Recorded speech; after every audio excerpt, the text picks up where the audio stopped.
السلام علیکم ورحمۃ اللہ وبرکاتہ۔ اعوذ باللہ من الشیطان الرجیم، بسم اللہ الرحمن الرحیم۔ الحمد للہ والصلاة والسلام علی رسول اللہ وآلہ آل اللہ واللعنۃ الدائمۃ علی اعدائہم اعداء اللہ من یوم عداوتہم الی یوم لقاء اللہ۔ عباد اللہ اوصیکم ونفسی بتقوی اللہ، اتقوا اللہ فإن خیر الزاد التقوی۔ بندگان خدا، آپ سب کو اور اپنے نفس کو تقوی الہی کی وصیت کرتا ہوں، تقوی الہی کی نصیحت کرتا ہوں، تقوی الہی کی طرف دعوت دیتا ہوں اور تاکید کرتا ہوں کہ اپنی زندگی تقوی کے مطابق بسر کریں، تقوی کے زیر سایہ زندگی گزاریں، تقوی کی بنیاد پر نظام زندگی قائم کریں۔ تقوی انسانی زندگی کی حفاظتی تدبیر ہے، اللہ تعالیٰ کی جانب سے، خالق زندگی کی جانب سے، اور تقوی سے باہر انسانی زندگی معرض زوال میں ہے اور خطر میں ہے۔ موجودہ انسانی نسل اس بات پہ زندہ ثبوت ہے، گواہ ہے، چونکہ اس نسل کی زندگی کسی پہلو سے محفوظ نہیں ہے۔ محفوظ نہ ہونے سے مراد یہ نہیں کہ اس کی اموال اور اس کے اثاثوں کو چوری کا خطرہ ہے، زندگی خطرے میں ہے، انسانیت خطرے میں ہے، اور انسانیت زوال پذیر ہو چکی ہے۔ موجودہ انسانی نسل میں جو چیز بہت کمیاب ہے، نایاب ہے اور نظر نہیں آتی، وہ انسانیت ہے۔ اموال ممکن ہے یہ محفوظ بنا لیں، لیکن انسانیت اپنی محفوظ نہیں بنا سکے۔ تقوی انسانی زندگی کا تحفظ ہے، انسانیت اسی سے محفوظ رہتی ہے۔ اس وقت موجودہ انسانی نسل مختلف گروہوں میں تقسیم شدہ ہے، بٹی ہوئی ہے۔ ان میں مذہبی لوگ بھی ہیں، غیر مذہبی بھی ہیں، مختلف مذاہب سے تعلق رکھتے ہیں، تعلیم یافتہ ہیں، شہری ہیں، دیہاتی ہیں، شرقی ہیں، غربی ہیں، ہر لحاظ سے تقسیم شدہ ہیں، طبقاتیت ہے ان کے اندر، اور سب گروہوں میں مشترکہ طور پر انسانیت کامیاب اور نایاب ہے۔ انسانیت آپ کو نظر نہیں آئے گی، آپ کو بڑے نیک لوگ نظر آئیں گے، لیکن انسانیت ان میں مفقود ہوگی، انسانی قدریں ان کے اندر نہیں ہوں گی، انسانی خصائل ان کے اندر نہیں ہوں گے، انسانی فطرت کے تقاضے ان کے اندر مفقود ہوں گے، زوال یافتہ ہوں گے۔ اس طرح بہت سارے پہلوؤں سے جو طبقات وجود میں آ گئے ہیں، ان سب کے اندر اگر تلاش کریں تو انسانیت کم ہے ان کے اندر موجود۔ جب انسانیت ختم ہو جائے تو ظاہر ہے انسانی حیات نابود ہو جاتی ہے، اور تقوی تحفظ دیتا ہے انسان کی انسانیت کو، انفرادی میدان میں اور اجتماعی و سماجی میدان میں، اور انفرادی میدان زندگی کے مختلف پہلوؤں میں، سماجی زندگی کے مختلف پہلوؤں میں اور میادین میں تقوی ہی انسانیت کو محفوظ رکھتا ہے۔ آج انسان درندہ نظر آتا ہے، ہر طبقہ اس کے اندر واضح علائم درندگی، سبوعیت نظر آتی ہے اس کے اندر۔ حتیٰ سب سے زیادہ افسوسناک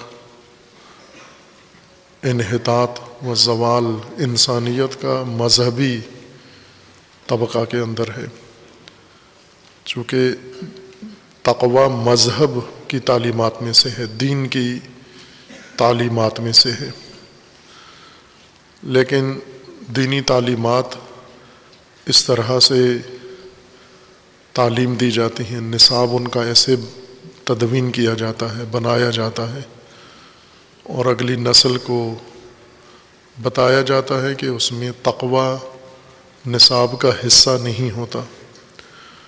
قرآن تعلیم و تربیت کا منشور ہے انسان کے لیے، اور اس میں بڑا حصہ تقوی کا ہے۔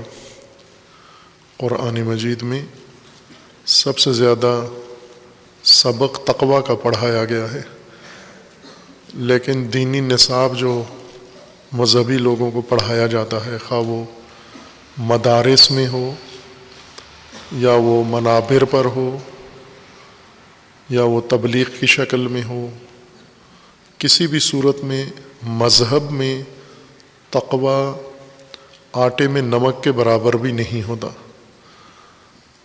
تقوی مکمل طور پر نصاب سے نکال دیا گیا ہے، اور اس کی جگہ پر دین میں جو چیز تقوی کی جگہ پر جاگزین کی گئی ہے، جانشین تقوی جس کو بنایا گیا ہے، وہ مذہب پرستی اور فرقہ پرستی ہے۔ فرقہ پرستی کا نتیجہ فرقہ واریت ہے۔ اگر مذہب کی روح و اساس تقوی تعلیم کا حصہ ہوتا، جس طرح سے قرآن کریم نے فرمایا ہے کہ انبیاء کرام علیہم السلام کو اللہ تعالیٰ نے مبعوث فرمایا ہے انسانیت کو تعلیم کتاب و حکمت کے لیے، تربیت و تزکیہ کے لیے، انبیاء کے تعلیمی نصاب میں سر فہرست ہے تقوی، لیکن انبیاء کے نام پر بنے ہوئے مذاہب اور فرقوں میں ان کی تہ میں بھی، فہرست کی تہ اور انتہا میں بھی تقوی نظر نہیں آتا، نہ علمی و تعلیمی نصاب میں نظر آتا ہے اور نہ عملی اور تربیتی نصاب میں نظر آتا ہے۔ فقط فرقہ سازی، فرقہ بازی، فرقہ پرستی اور فرقہ واریت ہے، یعنی فرقے کی بنیاد پر نفرت اور جنگ۔ اس نے مذہب کی شکل بگاڑ دی ہے۔ فرقہ بازی نے اور فرقہ واریت نے دین کے چہرے کو مسخ کر دیا ہے۔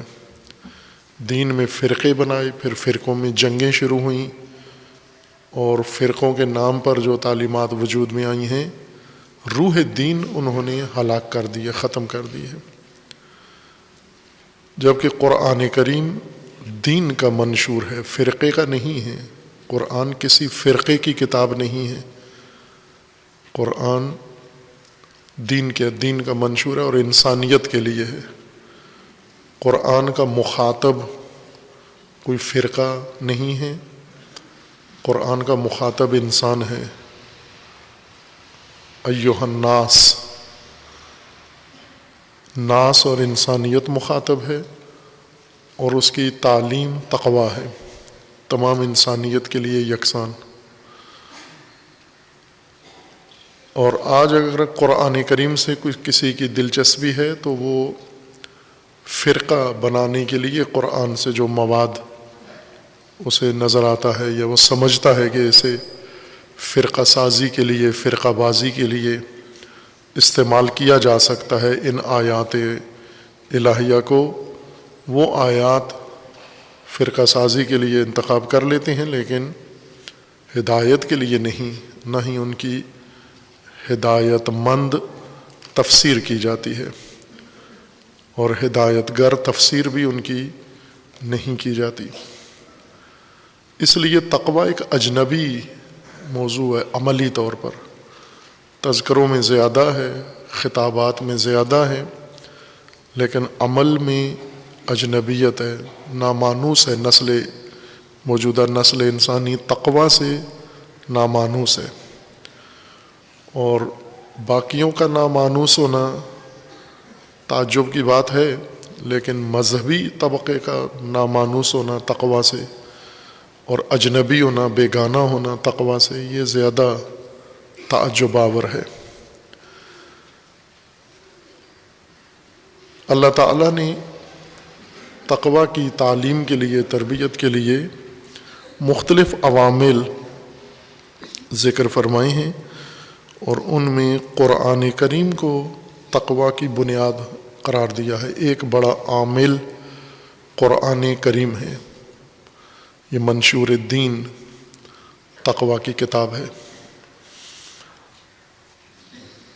سورہ مبارکہ طٰہٰ میں آیا 113 میں اللہ تعالیٰ کا فرمان ہے، وَكَذَلِكَ أَنزَلْنَاهُ قُرْآنًا عَرَبِيًّا وَصَرَّفْنَا فِيهِ مِنَ الْوَعِيدِ لَعَلَّهُمْ يَتَّقُونَ أَوْ يُحْدِثُ لَهُمْ ذِكْرًا۔ اس آیہ شریفہ میں حق تعالیٰ کا فرمان ہے، وَكَذَلِكَ أَنزَلْنَاهُ قُرْآنًا عَرَبِيًّا، ہم نے اس کتاب کو قرآن بنایا ہے، عربی بنایا ہے، اور اس کے اندر ہر قسم کی وعید کو ہم نے ذکر کیا ہے، لعلہم یتقون، تاکہ انسان مخاطبین قرآن اس قرآن عربی جس کے اندر ہر طرح کی وعید ہے انسان کے لیے، اس سے تقویٰ حاصل کریں اور باتقویٰ ہو جائیں۔ لعلہم یتقون او یحدث لہم ذکرا، یا کم از کم ان کے لیے تذکر آ جائے، قرآن باعث ذکر بنے ان کے لیے، باعث یاد دہانی بنے ان کے لیے، یادآوری کا سبب بنے قرآن کریم۔ اور جتنے بھی عوامل قرآن کریم میں اللہ تعالیٰ نے تقویٰ کے لیے ذکر فرمائے ہیں، یہ تجرباتی امور ہیں اور یقینی ہیں۔ ایک یقینی چیز جس سے موجودہ انسانی نسل اور بالخصوص مذہبی طبقہ غافل ہے، وہ یہ کہ تقویٰ تجربی چیز ہے، تقویٰ نظری مسئلہ نہیں ہے، تجربی مسئلہ ہے، عملی امر ہے۔ جو چیز قابل تجربہ ہو، جس پہ تجربہ ہو سکے، تجربے میں اس کو آزمایا جا سکے، اسے دلیلوں سے نہیں ثابت کیا جاتا، اسے تجربے سے ثابت کیا جاتا ہے۔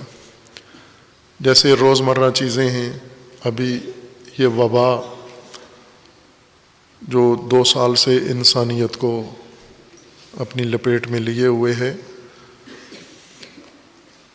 اس کے مقابلے کے لیے جو علاج تجویز کیا گیا ہے مختلف ممالک نے اور مختلف کمپنیوں نے ویکسین کے نام سے، یہ تجربی چیزیں ہیں، ان کے اوپر آیات کریمہ نہیں ہیں ان کی حقانیت کے لیے کہ یہ ویکسین آیا مؤثر ہے یا نہیں۔ اس کو آیت وحی نہیں چاہیے، آیت نہیں چاہیے، روایت نہیں چاہیے، منطق و فلسفہ کی برہان نہیں چاہیے اس کو، چونکہ تجربی چیز ہے۔ تجربی چیزوں کو یہ سارے دلائل نہیں چاہیے ہوتے۔ تجربی چیز کا مطلب یہ ہے کہ اسے تجربہ کیا جائے، اسے آزمایا جائے عمل میں۔ یہ ویکسین تجربہ کر کے دیکھا جائے کہ آیا اس سے وبا سے چھٹکارا ملتا ہے اور ملا ہے یا نہیں ملا۔ لیکن ہم اسی وبا کے یا ویکسین کے سلسلے میں دیکھیں، تجربہ نہیں کرنے دیتے، بلکہ نوٹیفیکیشن کے ذریعے سے ویکسین لازمی ہے، ورنہ شناختی کارڈ باطل ہو جائے گا، ہوائی ٹکٹ نہیں ملے گا، راشن نہیں ملے گا، تنخواہ نہیں ملے گی، داخلہ نہیں ملے گا، ایگزام نہیں دے سکو گے۔ تجربی چیز کو تو یہ ساری چیزیں نہیں چاہیے۔ کیا ساری میڈیسن دنیا میں اس طرح سے جاری کی گئی ہیں، نافذ کی گئی ہیں؟ جتنی دوائیں ہیں مختلف بیماریوں کے لیے، خواہ وہ بیماریاں انسان کے دل سے، نظام خون سے تعلق رکھتی ہوں، نظام ہاضمہ سے تعلق رکھتی ہوں، یا صحت کے کسی اور شعبے سے تعلق رکھتی ہوں، کیا سب کو حکومتوں نے اس طرح سے ٹھونسا ہے انسانیت کے اوپر جس طرح ویکسین ٹھونس رہے ہیں؟ کسی دوا کے لیے یہ اہتمام پوری تاریخ بشریت میں نہیں ہوا۔ بہت ساری بیماریوں کے ویکسین ہیں، اور وہ کس طرح سے عام ہوئے ہیں اور کس طرح لوگوں نے ان کو قبول کیا ہے؟ تجربے کے ذریعے سے۔ اتفاقاً ویکسین اسی دوا کا نام ہے جو تجربے سے ثابت ہوتی ہے کہ بیماری کا خاتمہ کرتی ہے، لیکن موجودہ بیماری اور موجودہ بیماری کی دوا اس کو تجربے میں لا کر ثابت نہیں کرتے، بلکہ اس کو حکومتی دباؤ کے ذریعے سے، اختیارات کے ذریعے سے اور سلب حقوق کے ذریعے سے، پریشر کے ذریعے سے ٹھونستے ہیں۔ تجربی چیز کو تجربہ کیوں نہیں ہونے دیتے؟ تجربی چیز کو تجربہ کرنے دو۔ آپ ویکسین بنا کے مارکیٹ میں رکھ دو، بیمار اور ڈاکٹر خود اس کو آزمائیں گے۔ اگر وہ جن بیماروں کو یہ ویکسین لگی ہے انہیں بیماری سے چھٹکارا مل گیا تو تجربے سے ثابت ہو گیا کہ یہ ویکسین ہے۔ اور اگر ویکسین لگا کر بھی بیمار ہو رہے ہیں، ویکسین لگا کر بھی مر رہے ہیں، ویکسین لگا کر بھی وبا سے محفوظ نہیں ہیں، یعنی تجربے نے ثابت کر دیا ہے کہ یہ ویکسین نہیں ہے، یہ علاج نہیں ہے۔ تجربی چیزیں حکومتی نوٹیفیکیشن سے، حکومتی احکامات سے، دستورات سے، پولیس اور فوج کے ذریعے نہیں تجربی چیزیں آزمائی جاتی، تجربی چیزیں تجربہ میں لائی جاتی ہیں۔ دین کا اکثر حصہ، بلکہ اگر میں یہ دعویٰ کروں کہ تمام دین تجربی ہے تو اس میں کوئی مبالغہ نہیں ہے۔ حتیٰ جس حصے کو ہم عقیدہ کہتے ہیں، ایمان، وہ بھی تجربی ہے، وہ بھی تجربی امور میں سے ہے۔ یعنی انسان ان ساری تعلیمات کو تجربہ کرے، ایمان لائے اور ایمان کو اپنی زندگی میں تجربہ کرے، آزمائے اس کو۔ نتیجہ جو ذکر کیا گیا ہے دین میں ایمان کا، وہ برآمد ہوتا ہے یا نہیں ہوتا؟ اگر برآمد ہوتا ہے تو پھر ایمان رکھیں آپ، اگر نہیں ہوتا وہ معلوم ہو گیا کہ یہ ثابت نہیں ہے، یہ ایمان اپنا نتیجہ انسان کی زندگی میں نہیں دے رہا۔ عبادتیں تجربی امور ہیں۔ دین کی تعلیمات میں کوئی چیز ایسی نہیں ہے جو فقط محض علمی و نظری ہو، تصوری ہو۔ ہر چیز یا بالواسطہ یا بلا واسطہ آخر کار نتیجہ اس کا تجربہ ہی ہوتا ہے، یعنی انسانی زندگی میں اسے آزمایا جائے۔ توحید تجربی چیز ہے، لیکن یہ اس وقت ہے کہ جب توحید کا منبع قرآن ہو، توحید کا منبع منشور الہی ہو۔ پہلے ایک نقطہ اشارہ کیا ہوا ہے مومنین کے لیے، طلاب کے لیے، سب طبقات کے لیے، لیکن ظاہر ہے کہ موجودہ نسل انسانی جس مصیبت میں گرفتار ہے، جس الجھن میں، اشارے ان کے ذہنوں میں آنا اور اشارے محفوظ رہنا اور اشاروں سے رہنمائی پانا، یہ اس نسل کے لیے مقدور نہیں ہے۔ وہ نسل جس کے ہر فرد پر بیک وقت، ہر لمحے سینکڑوں اور ہزاروں میڈیا چینل اس کے ذہن کو تباہ کر رہے ہیں، اس کی شخصیت کے اندر وہ کھلواڑ مچائے ہوئے ہیں. ایسی نسل سے توقع نہیں ہونی چاہیے کہ اشارہ فہم ہوگی، اشارہ یاب ہوں گے اور اشارات ان کے لیے ہدایت کا سبب بنیں گے. پرانے زمانے کے جو علماء تھے ہمارے، انہوں نے کئی کتابیں لکھی ہیں، ان کتابوں کا نام ہی اشارات ہیں، یعنی اس میں کسی چیز کی تفصیل نہیں ہے، لمبی چوڑی باتیں نہیں ہیں، اشارے ہیں. چونکہ عقل مند کو کہتے ہیں نا، عاقل را اشارے کافی، عاقل کو اشارہ کافی ہوتا ہے، عقل مند کو. عقل مند کو نہیں بٹھا کے لمبے چوڑے خطبے سنائے جاتے، اشارے دیے جاتے ہیں. لیکن جب عقل ہی مخدوش ہو گئی ہو، عقل ہی بیمار ہو گئی ہو، عقل ہی مریض پڑ گئی ہو، تو پھر اشاروں سے کوئی چیز پلے نہیں پڑتی. یہ اشارہ کیا تھا کہ ہم دین کو دین کے اصلی منابع سے نہیں لیتے.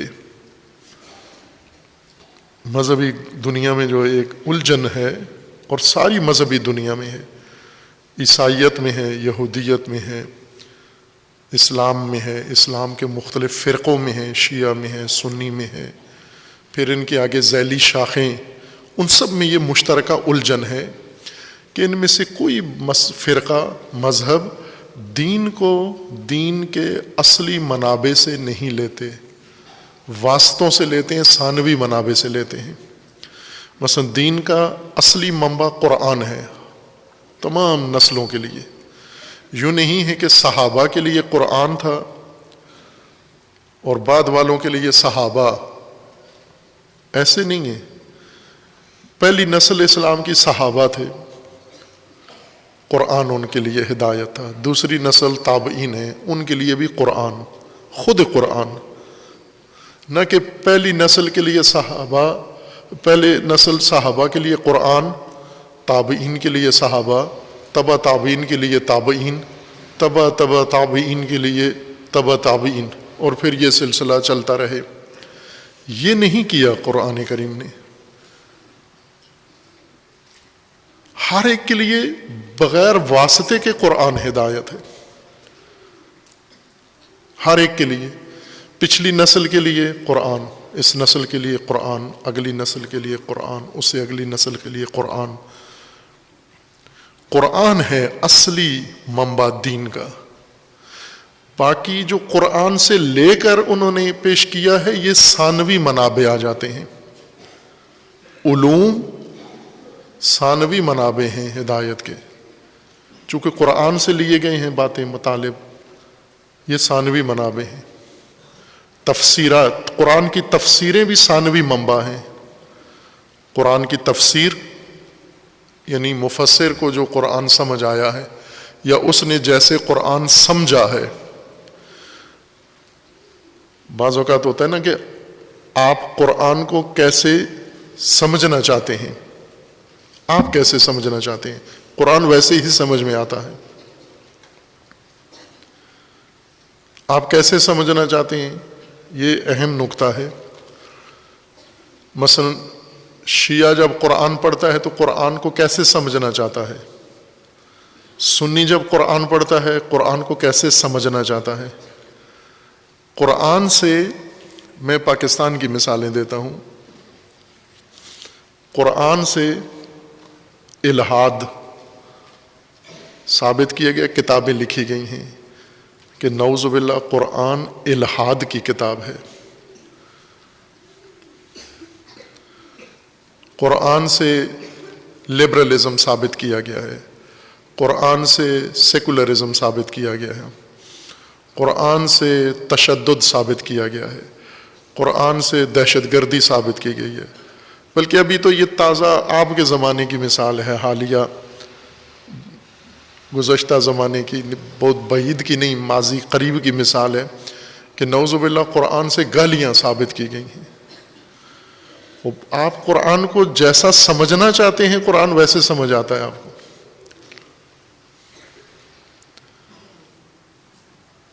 کتابیں موجود ہیں ان سارے موضوعات پر.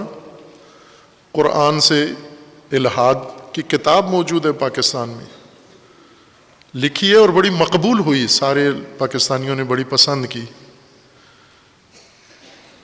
اسی طرح قرآن سے لبرلزم سمجھ آیا لوگوں کو، قرآن سے سیکولرزم سمجھ آیا لوگوں کو، قرآن سے فرقہ سمجھ آیا لوگوں کو۔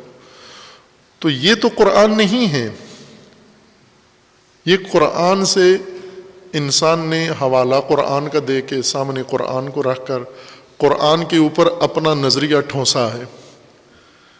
اس لیے کسی نسل کی فہم دوسری نسل کے لیے حجت نہیں ہے، ہر نسل کے لیے خود قرآن کو بغیر واسطے کے سمجھنا ہوگا۔ آپ سابقہ لوگوں سے تعلیم لیں اور خود قرآن کو سمجھیں۔ رہبر معظم نے 2 یا 3 دفعہ مغربی جوانوں کو خط لکھا ہے، اور جب مغرب کے اندر اسلاموفوبیا تحریک کی صورت میں شروع ہوا، یعنی اسلام ہراسی، اسلام سے ڈرانے کے لیے مغرب نے پروپیگنڈا کیا اور اسلامی تعلیمات کے بارے میں جوانوں میں مغربی انسان کے ذہن کے لیے شبہات پیدا کیے، تو رہبر معظم نے اس کی توڑ کے لیے مغربی یورپی جوانوں کے نام خط لکھے، 2-3 خط لکھے ہیں۔ ان میں یہ مضمون تھا، مشترکہ مضمون یہ ہے ان میں کہ آپ اسلام کو اسلام کے اصلی منابع سے، اولی منابع سے سمجھیں، ثانوی منابع سے نہ سمجھیں۔ اگر اسلام سمجھنا چاہتے ہیں تو آپ خود قرآن کی طرف رجوع کریں۔ اسی وقت جب رہبر معظم نے یہ فرمایا تھا، یہ نکتہ مغربی جوانوں کو، تو عرض کیا تھا ہم نے کہ یہ مشرقی جوانوں کے لیے بھی ہے، یہ پاکستانی جوانوں کے لیے بھی ہے، یہ ایرانی جوانوں کے لیے بھی ہے۔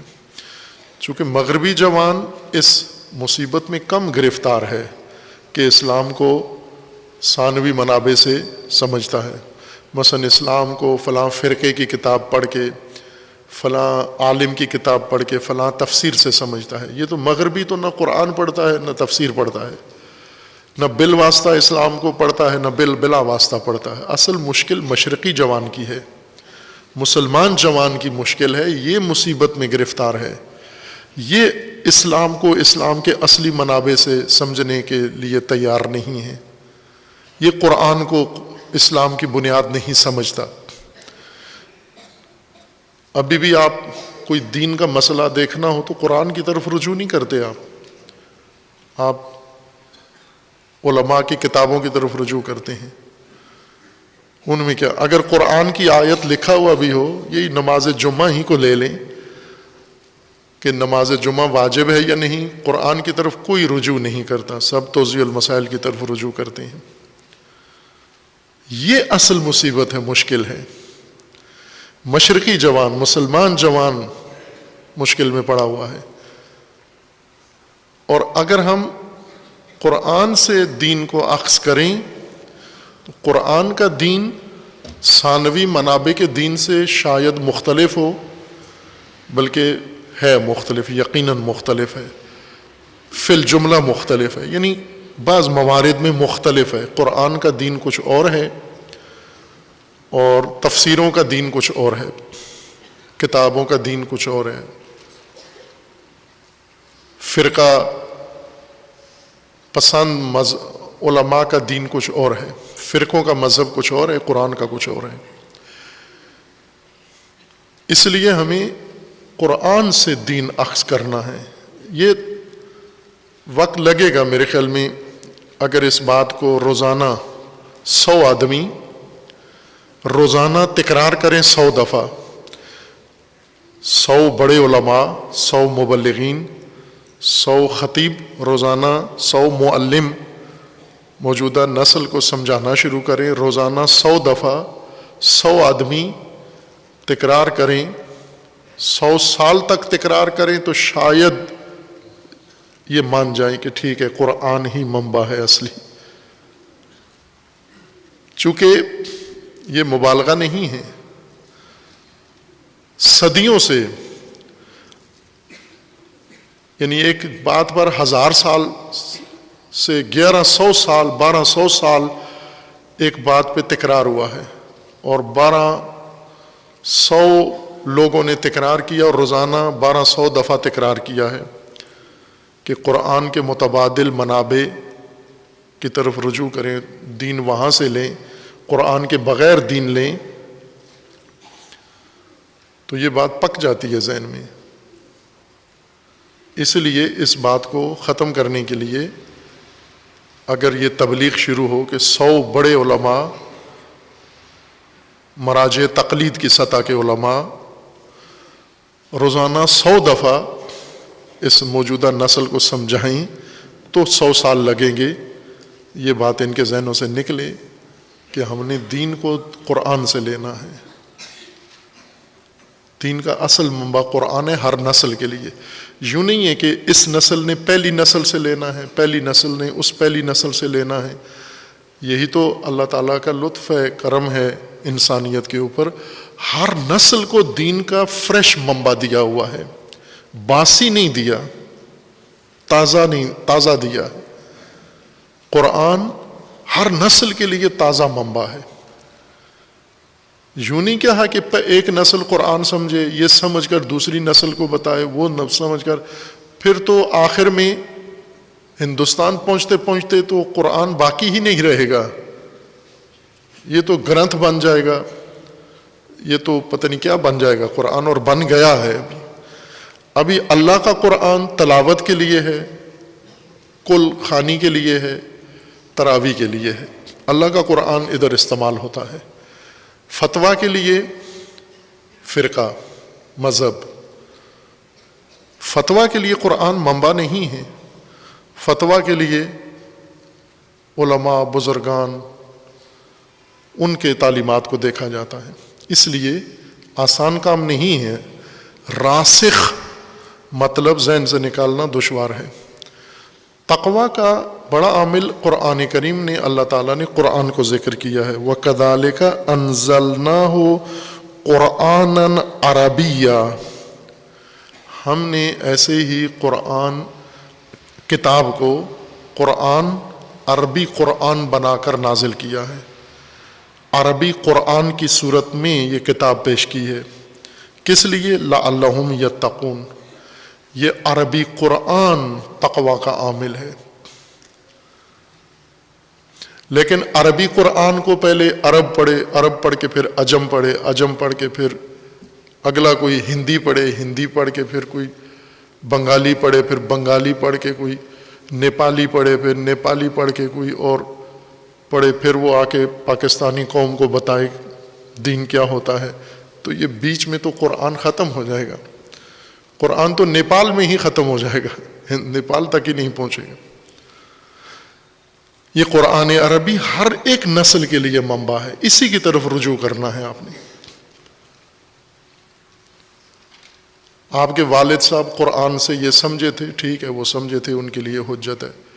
جو وہ سمجھے تھے وہ میرے لیے تو نہیں ہے، ان کے لیے معتبر ہے۔ مجھے خود قرآن پڑھنا ہے، خود قرآن سے ہدایت اپنی میں نے خود دریافت کرنی ہے، اور ہدایت دریافت کرنے کے لیے تیاری کی ضرورت ہے، آمادگی کی ضرورت ہے۔ یہ بعض جب یہ بات سنتے ہیں تو وہ فوراً موبائل نکال کے کسی ایپ سے قرآن لے کے خود ہی سمجھنا شروع کر دیتے ہیں۔ یہ قرآن نہیں سمجھ رہے آپ، یہ کسی کا دین آپ پڑھ رہے ہیں۔ قرآن عربی، قرآن اردو بھی نہیں ہے ہدایت کا منبع، ترجمہ۔ ابھی قرآن کئی زبانوں میں ہو گیا نا، قرآن فارسی، قرآن انگلش، قرآن ادھر اس آیہ میں ہے وَكَذَلِكَ أَنزَلْنَاهُ قُرْآنًا عَرَبِيًّا، یہ قرآن عربی تقویٰ کا منبع ہے۔ قرآن اردو مدد دیتا ہے لیکن اس میں مسائل ہیں، چونکہ قرآن اردو ایک مترجم کے ذہن سے گزرا ہوا قرآن ہے، ایک فلٹر سے گزر کے آیا ہے، لہٰذا اس میں اللہ سے زیادہ مترجم کا رنگ چڑھا ہوا ہے۔ مترجم اگر دیوبندی ہے تو ترجمہ دیوبندی لگتا ہے، مترجم بریلوی ہے قرآن سارا بریلوی لگتا ہے، قرآن مترجم شیعہ ہے سارا قرآن شیعہ لگتا ہے۔ آپ دیکھ لیں، آپ کے پاس ہیں نسخے، پڑھ کے دیکھ لیں آپ۔ اس لیے قرآن عربی انزلناہ قرآنا عربیہ، یہ قرآن عربی ہم نے نازل کیا ہے تمہاری ہدایت کے لیے۔ اس سے ہدایت، جب اس کی طرف رجوع کریں گے آپ با تقویٰ ہو جائیں گے، پھر نظام تقویٰ سمجھ میں آ جائے گا۔ لعلہم یتقون۔ خداوند تبارک و تعالی ہم سب کو قرآن فہمی کی توفیق عطا فرمائے، قرآن سے ہدایت لینے کی اللہ تعالیٰ توفیق عطا فرمائے، اور قرآن کے مطابق، قرآنی تقویٰ کے مطابق اللہ تعالیٰ ہمیں زندگی گزارنے کی توفیق عطا فرمائے انشاءاللہ۔ اعوذ باللہ من الشیطان الرجیم، بسم اللہ الرحمن الرحیم۔ انا اعطیناک الکوثر فصل لربک وانحر ان شانئک هو الابتر۔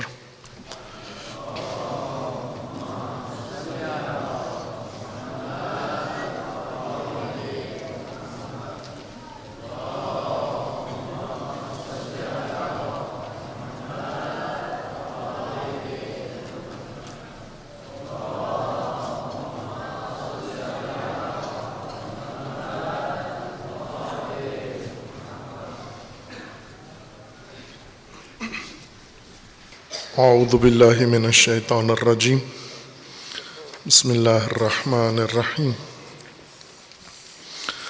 الحمد للہ والصلاة والسلام علی رسول اللہ وآلہ آل اللہ، سیما علی امیر المؤمنین علی ابن ابی طالب علیہ الصلاة والسلام، وفاطمة الزہرا سیدۃ نساء العالمین، والحسن والحسین سیدی شباب اہل الجنہ وصبطی الرحمہ، وعلی ابن الحسین ومحمد ابن علی وجعفر ابن محمد وموسیٰ ابن جعفر وعلی ابن موسیٰ ومحمد ابن علی وعلی ابن محمد والحسن ابن علی والحجۃ ابن الحسن القائم المنتظر المہدی، حجج اللہ علی عبادہ وامناؤہ فی بلادہ، واللعن علی اعدائہم اجمعین من الآن الی قیام یوم الدین۔ عباد اللہ اوصیکم ونفسی بتقوی اللہ، اتقوا اللہ فإن خیر الزاد التقوی۔ بندگان خدا، آپ سب کو اور اپنے نفس کو تقوی الہی کی وصیت کرتا ہوں، تقوی الہی کی نصیحت کرتا ہوں، تقوی الہی کی جانب دعوت دیتا ہوں، اور تاکید کرتا ہوں کہ اپنی زندگی تقوی کے مطابق بسر کریں، تقوی کے زیر سایہ زندگی گزاریں، تقوی کی بنیاد پر نظام زندگی اور معاملات زندگی قائم کریں اور انجام دیں۔ تقوی انسانی زندگی کی حفاظت کی تدبیر ہے اللہ تعالیٰ کی جانب سے۔ اگر تقوی چھوڑیں گے انسانیت ختم ہو جائے گی، زوال پذیر ہو جائے گی، اور غیر انسانی زندگی تمہیں گزارنا پڑے گی۔ غیر انسانی زندگی جس میں خود تمہارے اندر بھی درندگی آ جائے گی اور تمہارے اوپر درندے مسلط ہو جائیں گے۔ اگر تقوی ترک کر دیا اور تقوی کے متبادل نظام تم نے تلاش کر لیے، تقوی کے بغیر تمہاری زندگیاں تباہ ہیں۔ اور یہ قرآن کریم کا فرمودہ حق ہے، اور موجودہ انسانی نسل اس کی گواہ ہے، اور موجودہ انسانی معاشرے میں جس میں ہم رہ رہے ہیں اس وقت، پاکستانی معاشرہ، اس میں قرآن کریم کے یہ حقائق نظر آتے ہیں، مشاہدہ ہو رہے ہیں کہ اگر تقویٰ کے بغیر انسانی زندگی قائم کی جائے تو وہ انسانیت سے خالی ہو جاتی ہے، توہی ہو جاتی ہے، غیر انسانی شکل اختیار کر لیتی ہے، درندگی، بے رحمی اس کے اندر آ جاتی ہے۔ اور جب ایک نسل درندگی کے نظام میں مبتلا ہو جائے تو اس میں آئندہ پلنے والے بھی سارے درندے ہی ہوتے ہیں۔ یوں نہیں ہے کہ اگر کسی نسل کے اوپر درندگی کا نظام قائم ہو گیا ہے تو اس کے تحت رہنے والے انسان بنیں گے۔ درندہ نظام اپنی آغوش میں پلنے والوں کو درندہ بنا دیتا ہے۔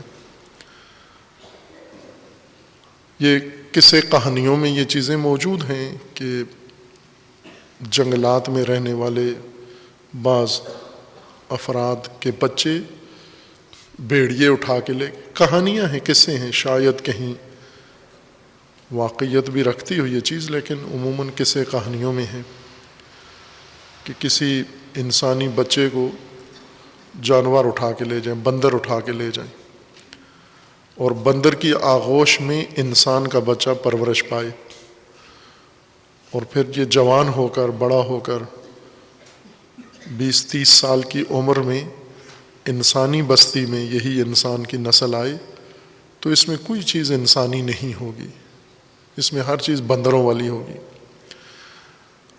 اگر بھیڑیوں کے ریوڑ میں پرورش پائے تو بھیڑیا ہوگا، بندروں کے ریوڑ میں پرورش پائے تو بندر ہوگا، کسی اور درندے کے زیر سایہ زندگی گزارے تو وہی ہو جائے گا۔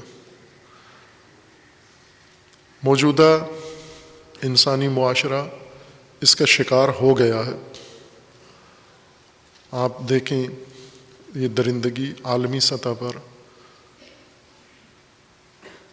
انسانیت کو نگل رہی ہے۔ اب اس درندہ نظام کی آغوش میں اربوں بچے پل رہے ہیں، اگلی نسل بن رہی ہیں۔ تو یہ درندوں کے نظام میں، مثلا درندوں کے بنائے ہوئے نظام میں تعلیم میں انسان تو نہیں بنیں گے، درندے ہی بنیں گے۔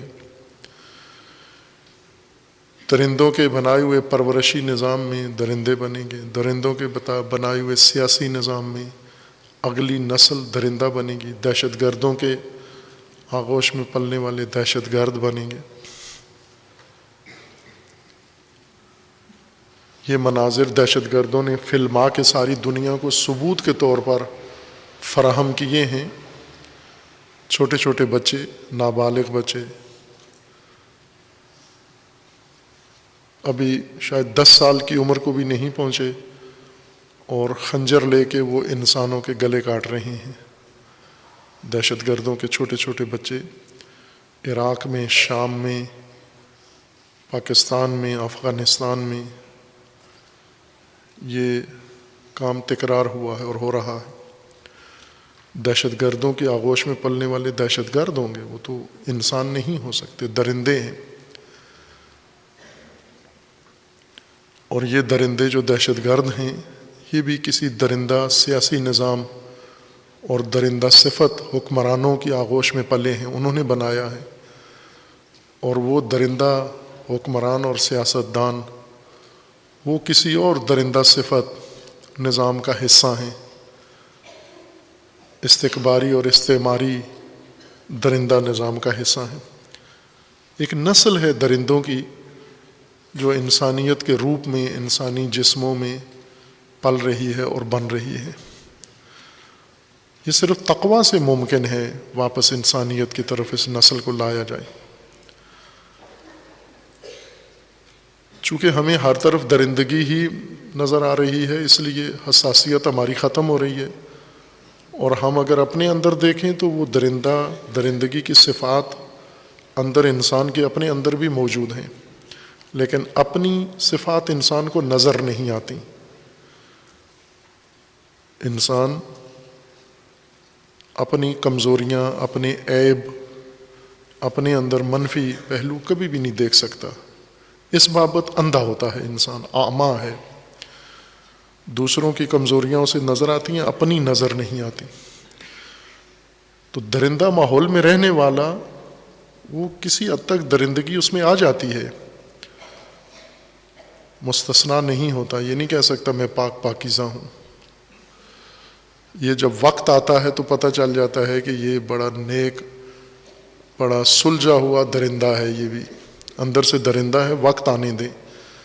ہمارے استاد بزرگوار حضرت آیت اللہ حسن زادہ آمولی قدس سرو، وہ اکثر درس میں ہمیں یہ تذکر دیا کرتے تھے کہ آج جو آپ اتنے صالحین نظر آتے ہو، اس کے دھوکے میں نہ آنا.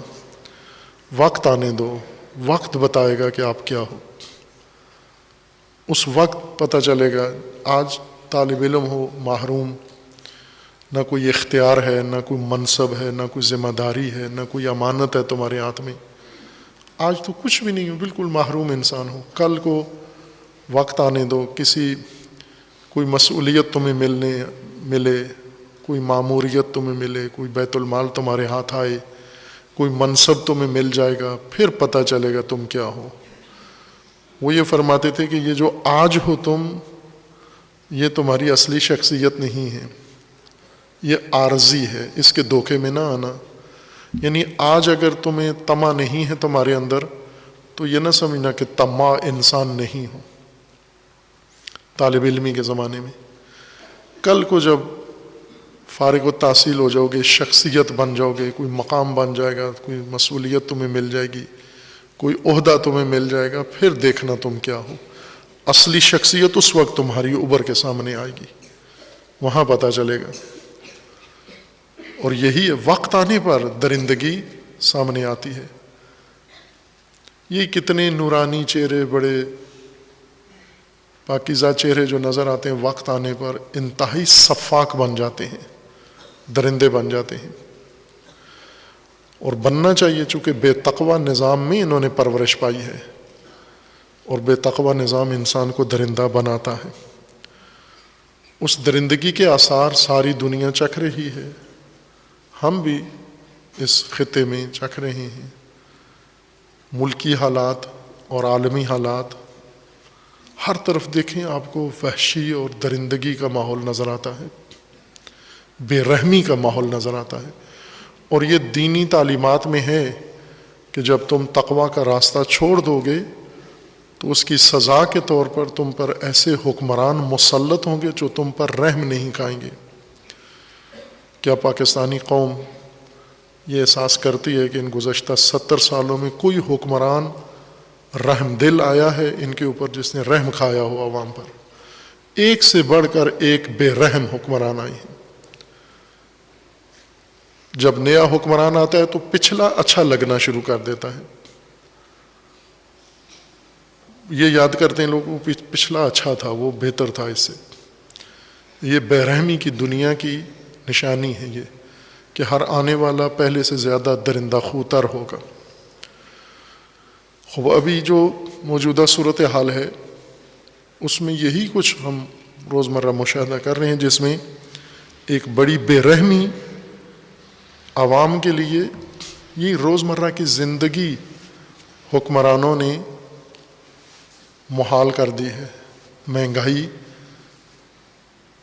روزمرہ ضرورت کی اشیاء لوگوں کی دسترس سے خارج کر دی ہیں، اور ان کے اندر ذرا برابر رحم نہیں ہے. ابھی بھی حکمران اس مہنگائی کی کھائی میں عوام کو پھینک کر اوپر ہنستے ہیں، جگتیں بناتے ہیں.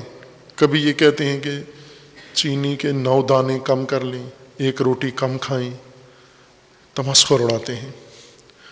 اور کبھی یہ کہیں گے کہ آج بھی دنیا کے تمام ممالک سے پاکستان میں ارزانی ہے، سستا ہے پاکستان.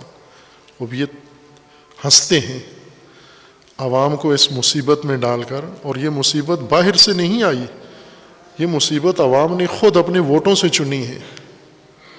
اپنے لیے خود خریدی ہے، اور پھر اس کے اوپر ہنستے ہیں عوام کے اوپر کہ آج بھی پاکستان میں دنیا کے ہر ملک سے زیادہ ارزانی ہے، آپ فلاں ملک میں جو پٹرول کی یہ قیمت ہے پاکستان میں اتنی ہے، ابھی بھی یہاں سستا ہے۔ یہ ایک ایسا احمقانہ توہین آمیز جملہ ہے جو احمق حکمران عوام کو حیوان اور جانور سمجھ کر یہ بات کرتے ہیں، جب ان کی درندگی یہیں سے نظر آ جاتی ہے کہ وہ عام لوگوں کو انسان بھی نہیں سمجھتے اور صاحب فہم و شعور بھی نہیں سمجھتے جب یہ بات کرتے ہیں۔ چونکہ کسی ملک میں قیمتیں اس ملک کی درآمد کے ساتھ ملا کر پرکھی جاتی ہیں، کس ملک میں قیمتیں زیادہ ہیں اور کس میں کم ہیں، اس کا حساب کیا جاتا ہے کہ اس ملک میں فی کس آمدن کتنی ہے، ہر آدمی اس ملک میں ماہانہ کتنی آمدن رکھتا ہے، پھر یہ دیکھا جاتا ہے کہ وہاں قیمتیں آیا کتنی ہے، مہنگائی ہے یا نہیں ہے۔ مثلا اگر پاکستان کے اندر اور غیر پاکستان میں کسی اور ملک میں، عربی کسی ملک میں دیکھ لیں آمدن کتنی ہے ایک آدمی کی، پاکستانی کی ماہانہ آمدن ایک پاکستانی فرد کی وہ اور ایک عربی ملک میں رہنے والے شخص کی ماہانہ آمدن کتنی ہے۔ پاکستانی کی اگر ہم فرض کر لیں کہ ماہانہ ایک مہینے میں عام آدمی 15 سے 20 ہزار روپیہ کماتا ہے، اسی سطح کا آدمی مزدور دوسرے ملک میں کیا کماتا ہے، وہ 50 سے 60 ہزار روپیہ کماتا ہے۔ اب اگر آپ نے دیکھنا ہے کہ اس ملک کے اندر مہنگائی زیادہ ہے یا اس ملک میں مہنگائی زیادہ ہے، یہاں پر اگر پٹرول 10 روپے میں ہے وہاں 12 روپے میں ہے، تو ہمارے حکمران ہمیں یہ بتاتے ہیں کہ یہاں پٹرول 10 روپے میں ہے وہاں 12 روپے میں ہے، لیکن یہ نہیں بتاتے کہ یہاں پر ماہانہ آمدن 15,000 روپیہ ہے وہاں پر 60,000 روپیہ ہے، تو 60,000 مہینے میں کما کر اور 12 روپے میں پٹرول خریدنا مہنگا نہیں ہوتا، 15,000 مہینے میں کما کر 10 روپے میں پٹرول خریدنا مہنگا ہوتا ہے۔ یہ اتنی سادہ سی بات یہ اس طرح گھما کے گمراہ کرنے کے لیے، یعنی درندے ہیں۔ اگر یہ اعتراف کر لیں کہ ہم مانتے ہیں کہ مہنگائی ہے، ہم مانتے ہیں ہماری عوام پریشان ہے، تو چلیں ان درندوں کے اندر ایک رحم کی بھی بو نظر آتی ہے، رگ نظر آتی ہے، لیکن جب یہ مہنگائی اتنی بڑھا کر ساتھ یہ تبصرے کرتے ہیں بہت بے رحم نظر آتے ہیں، بہت بے رحم نظر آتے ہیں، یعنی درندے بھی شرمسار ہو جاتے ہیں ان کے سامنے کہ درندہ بھی کوئی درندگی کر کے یہ تبصرے نہیں کرتا جو ہمارے حکمران کرتے ہیں۔ اور پھر اس مہنگائی کے طوفان میں کوئی عوام کے لیے کوئی ایسی چیز بھی فراہم نہیں کرتے، کوئی ایسی پالیسی بنائیں، کوئی ایسا نظام بنائے کہ عوام اگر قیمتیں بڑھ گئی ہیں ہر چیز کی تو عوام کی درآمد بھی بڑھے، تنخواہیں وہی ہیں، پینشن وہی ہے، درآمد وہی ہے اور مہنگائی بڑھ رہی ہے۔ ابھی انہوں نے تازہ ترین معاہدہ کیا ہے عالمی مالیاتی ادارے IMF کے ساتھ، بڑے عرصے کے بعد ان کی منتیں کرتے رہے، پاؤں پڑتے رہے، ان کی سماجت کرتے رہے، آخر کار انہوں نے کئی مہینے ان کو ذلیل کر کے پھر قرض منظور کیا ہے، $2 بلین قرض ان کو دینے کا کہا ہے، 1 بلین ابھی دیں گے، 1 بلین بعد میں دیں گے ان کو۔ یہ قرض کن شرائط پر ان کو دیں گے؟ پہلے جو قرض دیا ہوا تھا اس کی بابت یہ قرض انہوں نے روک لیا تھا کہ ہم نے جو پہلے قرض دیا تھا آپ کو اور اس قرض کے ساتھ جو ہم نے شرائط رکھی تھیں آپ کے لیے کہ ملک کے اندر اتنی مہنگائی کرو، گیس مہنگی کرو، بجلی مہنگی کرو، پٹرول مہنگا کرو، روزمرہ کی ضرورت کی اشیاء مہنگی کرو، وہ آپ نے نہیں کی، اتنی مہنگائی ملک میں نہیں کی۔ تو تو اب آپ کو نیا قرضہ نہیں ملتا، چونکہ پچھلے قرضے کی شرائط آپ نے پوری نہیں کی، اس لیے انہوں نے پچھلے قرضے کی شرائط، یہ جو مہنگائی ابھی تک بڑھائی ہے، یہ پچھلے قرضے جو لیے ہوئے تھے ان کی شرائط پوری کی ہیں، اس میں اتنی مہنگائی منظور کی گئی تھی۔ اب جو قرضہ انہوں نے لیا ہے ملا نہیں ہے، منظور کروایا ہے، اس قرضے کی شرائط مزید گزشتہ سے سخت تر ہیں، بہت سخت ہیں، اور ان میں روزانہ مہنگائی کا شیڈول دیا ہے انہوں نے کہ ہر روز آپ نے اتنی مہنگائی کرنی ہے۔ اب وہ روزانہ والی مہنگائی 10 دنوں بعد اعلان کریں گے، 5 دنوں بعد، 15 دنوں بعد، لیکن روزانہ کے حساب سے مہنگائی کریں گے۔ بجلی یعنی لوگوں کی روزمرہ کی ضروریات مہنگی کریں۔ عالمی ادارے کو کیا ثواب ملتا ہے پاکستان میں عوام پر یہ مصیبت نازل کر کے؟ انہوں نے جو قرض دیا ہے اس قرض کو سود کے ساتھ انہوں نے واپس لینا ہے پاکستان سے۔ پاکستان جو کرپشن کا شکار ہے، لوٹ کھسوٹ اس کے اندر ہے، مچی ہوئی ہے، اندھیر نگری ہے، اس اندھیر نگری میں انہوں نے بڑا قرض دے دیا ہے پاکستان کو۔ یہ ریاست جو معیشت کے لحاظ سے دیوالیہ ہے، ناکام ریاست ہو چکی ہے معیشت میں، اس ناکام دیوالیہ ریاست کو قرض دیا ہے، تو ظاہر ہے یہ قرض انہوں نے واپس لینا ہے، اور قرض انہوں نے واپس نہیں لینا، سود لینا ہے۔ قرض رہے گا اس ملک کے اوپر، ہمیشہ کے لیے رہے گا، سود لینا ہے انہوں نے۔ تو سود کی رقم اور سود کی قسط یقینی بنانے کے لیے کہ ہماری ماہانہ سود کی قسط ہمیں ملتی رہے، وہ یہ مہنگائی کرواتے ہیں۔ اس مہنگائی سے جب یہ مہنگائی ہوتی ہے تو سیدھا یہ پیسہ مہنگائی والا اضافی پیسہ یہ سیدھا چلا جاتا ہے اسٹیٹ بینک میں، اور اسٹیٹ بینک سے IMF کے اکاؤنٹ میں ماہانہ آٹومیٹک طور پر منتقل ہوتا رہتا ہے۔ یہ جو ٹیکس بڑھاتے ہیں، قیمتیں بڑھاتے ہیں، یہ سب اس ترتیب سے ان کی جیبوں میں سود چلا جاتا ہے۔ قرض لیتے ہیں، قرض لے کے کھا جاتے ہیں، غبن کر جاتے ہیں، ہڑپ کر جاتے ہیں، کوئی ترقیاتی کام نہیں کرتے، کوئی ملکی رفائی کام نہیں کرتے، اس قرض سے کوئی مہنگائی کے خلاف کوئی اقدام نہیں کرتے، بلکہ اس قانون کے تحت مزید مہنگائی بڑھاتے جاتے ہیں۔ اور یہ معاہدہ جو کر کے آئے ہیں ابھی، یہ عوام کو، میڈیا کو نہیں بتا رہے کہ کیا معاہدہ کر کے آ رہے ہیں۔ پہلے بھی ایسے ہی ہوتا تھا، اس ادارے کے ساتھ جب بھی معاہدہ کرتے ہیں وہ اتنی سخت شرائط پر قرض دیتے ہیں کہ یہ بتا نہیں سکتے، کس منہ سے بتائیں کہ کیا معاہدہ کر کے آئے ہیں۔ یہ ابھی مہنگائی کا نیا طوفان، نیا لاوا پھٹے گا، نیا آتش فشان مہنگائی کا پاکستانی قوم کو اپنے اندر نگلے گا ابھی۔ یعنی یہاں تک جو مہنگائی ہوئی ہے یہ پچھلے حساب برابر ہوئے ہیں، اب آگے مزید بڑھنا شروع ہو جائے گا۔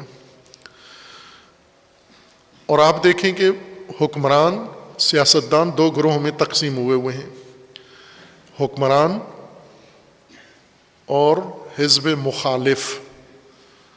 دونوں ایک قماش ہیں، دونوں ایک ہی چیز ہیں، ذرا برابر ان میں 19-20 کا بھی فرق نہیں ہے۔ اگر فرق ہے تو اتنا ہے کہ ایک اقتدار میں ہے، ایک باہر بیٹھا ہوا ہے، ایک اپوزیشن میں ہے، ہیں دونوں ایک جیسے۔ یعنی دونوں کو عوام کی مشکلات سے کوئی سروکار نہیں ہے، نہ اپوزیشن کو نہ حکومت کو، کوئی ہمدردی، رحم ان کے دلوں میں نہیں ہے۔ اپوزیشن والے چاہتے ہیں کہ کسی دن بھی یہ حکومت گرائیں اور یہ خود اقتدار میں آئیں۔ عوام جائیں باڑ میں، عوام کی ہمیں کیا پرواہ ہے۔ ابھی انہوں نے 32-33 بل پارلیمان میں ایک دن میں منظور کیے ہیں، ایک بھی عوام کی سہولت کا بل نہیں ہے، یا اقتدار کی مضبوطی کے بل ہیں، یا دھاندلی کے بل ہیں، یا انتخابات جیتنے کے بل ہیں، یا اس طرح کے اور دھوکے کے بل ہیں سارے۔ اور اپوزیشن نے مخالفت کے نام پر اس نظام میں بھرپور کردار ادا کیا ہے۔ جب بھی خبروں میں پڑھیں، اخبار میں پڑھیں کہ حکومت نے کسی چیز کا نوٹس لے لیا ہے اور اپوزیشن نے مخالفت کی ہے، اس وقت آپ ان دونوں کے شر سے اللہ کی بارگاہ میں پناہ مانگو. قل اعوذ برب الناس مالک الناس الہ الناس من شر الوسواس الخناس الذی یوسوس فی صدور الناس من الجنۃ والناس. اس وقت پناہ مانگو اللہ کی بارگاہ میں جس دن اپوزیشن کسی چیز کی مخالفت کرے اور جس دن حکومت کسی چیز کا نوٹس لے. اور یہ آئے دن کرتے ہیں. آئے دن حکومت نوٹس لے لیتی ہے مہنگائی کا اور دوسرے دن 10 گنا بڑھ جاتی ہے. اور آئے دن اپوزیشن تقریروں میں مخالفت کرتے ہیں مہنگائی کی اور مہنگائی میں مدد دیتے ہیں. یہ محض سیاسی ڈرامہ ہے، محض ڈرامہ ہے. یہ جمہوریت پاکستانیوں نے تو اپنی آنکھوں سے دیکھ لی ہے نا یہ کیا ڈرامہ ہے. لیکن کوئی ایک پاکستانی ہے جو سنجیدگی سے سوچے کہ یہ اللہ نے ہمارے اوپر یہ بلا کیوں نازل کی ہے؟ یہ اتنے بے رحم لوگ کیوں ہم پر مسلط ہو گئے ہیں؟ ہمارے کس جرم کی سزا ہے یہ؟ اس جرم سے توبہ کی ضرورت ہے. اس جرم کو چھوڑ کر اللہ کی بارگاہ میں استغفار اور پناہ کی ضرورت ہے. عوام وہ جرم ترک کریں تاکہ یہ بے رحم حکمرانوں سے ان کی جان چھوٹے. عدلیہ اس وقت پاکستان میں ایک بڑا موضوع جو میڈیا پہ چل رہا ہے. عدلیہ کے اندر بحران ہے. عدلیہ کے سینئر ترین جج سپریم کورٹ کے چیف جسٹس ثاقب نثار جو نامعقول ترین انسان تھا، میرے خیال میں وہ عدالت میں مجرم بن کے جانے کے قابل تھا، اس کو چیف جسٹس بنایا ہے انہوں نے. وہ عدالت میں گواہ بھی بنانے کے قابل نہیں تھا، وکیل بنانے کے قابل نہیں تھا، جج بنانے کے قابل نہیں تھا، لیکن اس شیطانی نظام میں وہاں تک پہنچا ہے یہ چیف جسٹس.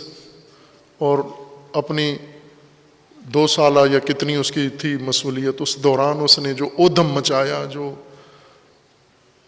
ہلچل مچائی، ابھی اس کا نام زیادہ اس میں لیا جا رہا ہے. ایک فرد نہیں ہے مسئلہ، پورا نظام عدلیہ کا آپ کا تباہ ہے، جس کو ایک مقدس گائے بنایا ہوا ہے.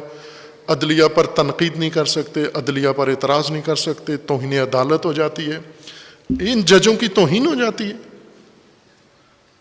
اس طرح کے انسان کوئی پاکستانی ہے جو عدالت میں جا کر اس کو انصاف ملے اور بو آئے اس کو انصاف کی؟ ایک دفعہ تھانے سے گزر ہو کے عدالت تک پہنچے انسان زندگی سے بیزار ہو جاتا ہے. یہ عدلیہ ہے ہماری. اور اس عدلیہ کے اندر اس نے ایک جج نے اس کے خلاف بیان دیا ہے، پھر اس کی ایک آڈیو ٹیپ آ گئی ہے، اور پھر بحران کھڑا ہو گیا کہ ایک سیاسی کیس میں ایک جج نے مداخلت کی ہے اور مثلا سزا یا فلاں کام کیا ہے. کیا صرف ایک نواز شریف ایک فرد ہے پاکستانی اور ایک فیصلہ آج تک ججوں نے کیا ہے نواز شریف کی سزا، باقی سارا پاکستان، ساری عوام ان کے ساتھ انصاف ہو رہا ہے، ان کے حقوق ادا کیے جا رہے ہیں، وہاں پر ہر انسان کو حق مل رہا ہے؟ نہیں مل رہا، کسی کو نہیں مل رہا. یہ نظام ہی سارا، جو بنیاد ہی اس کی فساد پر ہے ساری عدالتی نظام کی. جیسا مثلا پاکستان میں 2 ہفتے پہلے پشاور ہائی کورٹ نے وزیر اعظم کو طلب کیا کہ پشاور آرمی سکول میں جو دہشت گردی ہوئی تھی اس کے بارے میں حکومت نے ابھی تک کیا کیا ہے، اور وزیر اعظم کوئی جواب نہیں دے سکے، نہ وہ بندے پکڑے. بلکہ کیا کیا، وہ طالبان نے کیا تھا، ذمہ داری قبول کی تھی طالبان نے اس عملے کی، اور موجودہ حکومت نے انہی طالبان کو معافی کا اعلان کر دیا ہے، مذاکرات کر دیے ہیں، اور ان کے بندے دہشت گرد آزاد کر دیے ہیں خیر سگالی کے طور پر. ریاست نے دہشت گرد آزاد کر دیے ہیں جن میں سے ہر ایک سینکڑوں افراد کے قاتل ہیں، ان کو حکومت نے آزاد کر دیا ہے. چونکہ ملک میں امن چاہتے ہیں، امن کے لیے جو فارمولہ نکالا ہے دہشت گردوں کو آزاد کرنا. خوب کیا صرف پشاور سکول پر ہی انہوں نے حملہ کیا، باقی سارا ملک امن میں تھا؟ کیا باقی کوئٹہ سے لے کر پارا چنار تک جو ابھی تک وہ خون صاف نہیں ہوا ان سڑکوں پہ، ان گلیوں میں اور ان محلوں میں، ان کے قاتل کدھر ہیں؟ کوئی کورٹ پاکستان میں، کوئی عدلیہ ہے جو ایک دن وزیر اعظم کو بلا کے کہے کہ یہ کوئٹہ کے شہیدوں کے قاتل کدھر گئے، پارا چنار کے شہیدوں کے کدھر گئے، پورے پاکستان کی گلی گلی میں کدھر گئے؟ صرف ایک پشاور اسکول کے قاتل کو بلا کر یا حکومت کو بلا کر باز پرس کرنا، یہ باقی 80-90 ہزار شہداء، کیا ان کو انصاف دے دیا ہے آپ نے؟ ایک کیس رہ گیا ہے، بہترین کام کیا ہے وزیر اعظم کو بلا کر پوچھنا، لیکن یہ ایک کام سارے کیسوں میں ہونا چاہیے۔ ہر کیس میں ان کو بلا کر پوچھیں کہ آپ نے کیا کیا ہے، کس کیس کے مجرم سزا ملی ہے ان کو۔